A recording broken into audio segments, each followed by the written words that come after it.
The elements include time, shape, colors, and texture often used to convey information, ideas, and emotion.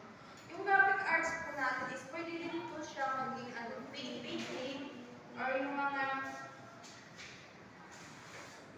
painting pattern na frame na pwede natin siyang magamit. Example po natin is ito, yung jeepney arts po.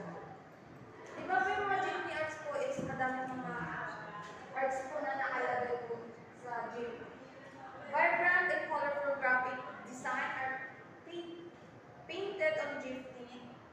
Acquainted Quintessential. Filipinos mode of transport. This design include both typography, religion, imagery, and pop culture icons.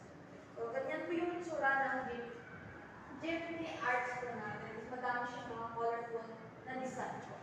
And next po na example natin is ito, baybayin script design. Pwede din, baybayin ang Asian Filipino script